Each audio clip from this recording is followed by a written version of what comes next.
a matter for the Secretary of State. I thought he was the Prime Minister, and he loves to hide behind legal process every single time. He's the Prime Minister. He can make this decision today.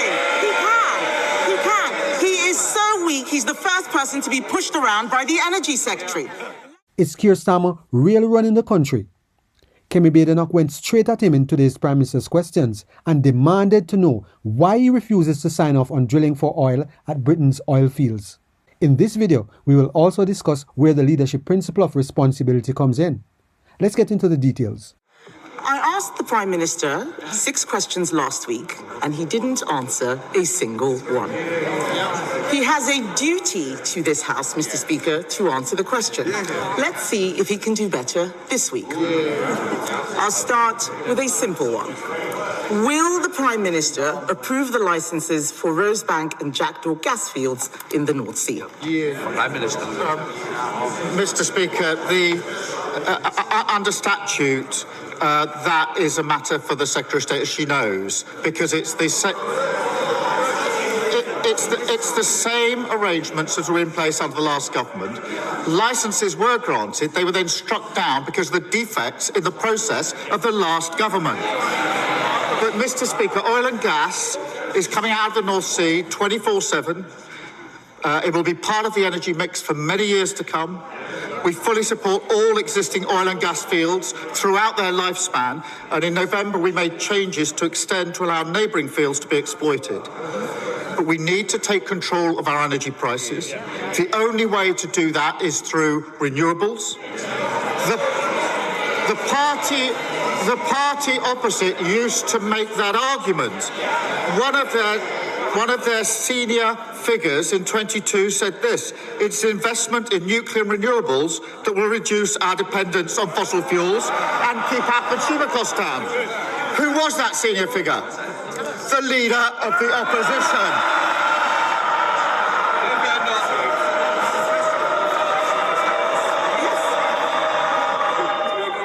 This is not the day to be thrown out with a 2-week break coming. Kemi Badenoch. Mr. Speaker, we can have renewables and oil and gas. He says it's a matter for the Secretary of State. He says it's a matter for the Secretary of State. I thought he was the Prime Minister, and he loves to hide behind legal process every single time. I wonder, Mr. Speaker, what a director of public... Order. Mr. Yeltsin, you don't want to test my patience, I'm sure. Come back. Mr. Speaker, the Prime Minister loves to hide behind legal process. I wonder what a director of public prosecutions would make of the defence. Sorry, I can't produce my WhatsApps. My phone's been stolen. The Jackdaw gas field could be up and running before winter. All that gas would be used here in the UK to heat 1.6 million homes. That is enough to power Norfolk, Suffolk and Essex put together. So will the Prime Minister approve the licences, or is the Energy Secretary running the government? Prime Minister. Mr. Speaker, legislation has been passed. It's absolutely clear that the quasi-judicial duty under legislation rests with the Secretary of State. I really think if she's going to put this challenge to me, she needs to read the legislation. That is the legislation that they applied for 14 years. It's exactly the legislation that they used to put the licences in place, which were then struck down because the process was defective.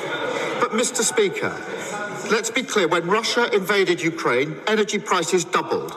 The 12-day war, oil prices hit £100 a barrel. In the last 4 weeks, because we're on the fossil fuel roller coaster, everybody has been held to ransom. The only way forward is to go further and faster on renewables. And the leader... Mr. Speaker, the leader of the opposition's approach is to outsource our foreign policy and let the US decide whether we go to war, to outsource our energy policy to Russia and Iran and let them set the price of energy. I will never do that because it's not in the British national interest. Mr. Speaker, he is hiding behind so many people. He is the Prime Minister. He can make this decision today. He can. He is so all week, he's the first person to be pushed around by the Energy Secretary. Let me remind him, Mr. Speaker, let me remind him who is on my side. The unions, yes, GMB, they're on my side. Tony Blair. Mr. Speaker, Renewable UK, the very people that he's talking about, they are saying drill in the North Sea. Centrica, Octopus Energy, even Labour MPs. Let me quote the Labour member for Pembrokeshire who says, offshoring our carbon emissions might give a sense of moral superiority, but it is simply impoverishing our communities. We agree. So why does the Prime Minister think he knows better than everyone else?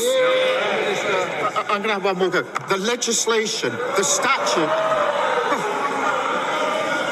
the law prescribes the decision maker. They know that. They should be embarrassed that she doesn't even... she's attacking me without having read the legislation. The legislation sets out who the decision maker is. It's the Secretary of State. It is not the Prime Minister.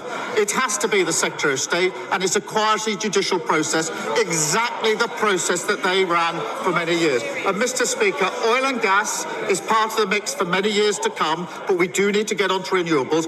But Mr. Speaker, we're discussing this because of the war. We need to de-escalate. And that is, yes, we are. That is why I stuck to my principles not to join the war and to act in collective self-defence. I appreciate the Leader of the Opposition doesn't get that. She wanted to jump into the war without regard to the consequences and then do a mother of all U-turns, and now she's stranded without a thought-through position. And Mr. Speaker, when she was asked at the weekend whether she approved of the war, she said, that's a difficult one. It certainly is if you've got absolutely no judgment. Mr. Speaker, I'm going to let the Prime Minister in on a secret. He's the Prime Minister. He can change the legislation. Hiding behind the Energy Secretary is pathetic. Mr. Speaker, under his Labour government, we buy half the gas we use from Norway. Last year, Norway's Labour government drilled 49 wells in the North Sea. That's what Norway's Labour government did. How many did Britain drill? 0. For the first time since 1964, under his government, Britain drilled no wells. Why is energy security the right policy for Labour in Norway, but the wrong policy for Labour in Britain? Mr. Speaker, so now our attack is if you changed and passed some different law, you could take the decision, which she's challenged me today for not taking. It's absolutely ridiculous. Now, all that would do is to slow the process down. Oil and gas is coming out every day. There's a mix of that and renewables. But it's really important, Mr. Speaker, the most important thing to get energy security is to ensure we de-escalate this war. I know where I stand on this. We are not joining the war. She wanted to join the war. She didn't think through the consequences, and now she doesn't know where she stands on the most important issue facing this country at this time. Mr. Speaker, the Norwegian Prime Minister is doing what is right for his country. If only our Prime Minister would do the same. Stopping all new drilling in the North Sea was a reckless promise when he made it before the election. In the middle of a global energy crisis, it is catastrophic. Experts are predicting a £300 rise in bills in July. Approving new licenses would show he was serious about cutting bills. Why won't he do it? Mr. Speaker, because of the action that we've taken, bills are coming down by up to £100 household bills next month. Then they will be capped for 3 months. That's what we're doing to protect households across the country. And who voted against it? The Tories and Reform, because they just don't get the impact on working people that we will protect. Kemi Badenoch. Mr. Speaker, he says bills are coming down. They are higher than they were when he came into office. And he's talking about, what they're doing to help with energy bills. Families and businesses will suffer from the spike in energy costs because of his decisions. He could abolish the green taxes on their bills. He could stop the fuel duty rise. We could drill our own gas in the North Sea. What's he doing? He is planning another giveaway to people on welfare. Yet again, he's taking taking money from those who do work to give to those who don't. First, we had the budget for Benefit Street. Now it's the bailout for Benefit Street. Doesn't this just prove that they've given up being the Labour Party and they're now just the Welfare Party? The Prime Minister has a duty to answer questions at Prime Minister's questions. Yet he continues to dismiss, deflect, refuse to answer, or outright cast blame or responsibility on someone else. No authentic leader behaves like that. Kemi Badenoch asked Starmer about drilling oil and gas in the North Sea. His response was to deflect by saying there are laws that are restricting him. And on the other hand, it is not his responsibility. It is the Energy Minister's responsibility to either decide to drill or not to drill. Sadly, the Energy Minister, Ed Miliband, is a net zero zealot. And as much as he sees the problem Britain is facing with high energy costs, he believes that we are supposed to continue to buy our energy resources from other countries while we have our own here at home, ready and available to drill. Ed Miliband believes that we should buy Chinese wind turbines and solar panels, which he calls British homegrown energy. How can China's homegrown energy become British homegrown energy? This is gaslighting the British people at its worst. Ed Miliband taxes the energy companies 70% of their earnings and says it does not affect the cost of oil and gas to the consumer. You do not have to be a rocket scientist or hold a PhD in economics to know that if you tax someone 70% of what they earn, it significantly affects everything else. This is basic common sense. Starmer is a Prime Minister who knows how to hide behind legal processes. Britain is being held ransom by Ed Miliband and Keir Starmer's ideological net zero policies. It was Miliband who stopped the UK from allowing the US government to use the British military bases when they just started the war in Iran. And it is Miliband who is responsible for not allowing oil and gas exploration in Britain. He believes that Chinese wind turbines and solar panels are the best choice for Britain. Tony Blair and so many other people and companies, including a Labour MP, agree that Britain needs to drill its own oil and gas in order for Britain's economy to grow and which will benefit the British people. Leaders must take responsibility. If you are unable as a leader to take your responsibilities seriously, you are in the wrong job. True leadership begins and ends with responsibility. When the person at the top refuses to own the big decisions that affect every family's bills, every job in the North Sea, and the future strength of our economy, we see exactly why Britain feels stuck. Responsibility is not optional for a Prime Minister. It is the foundation of the job.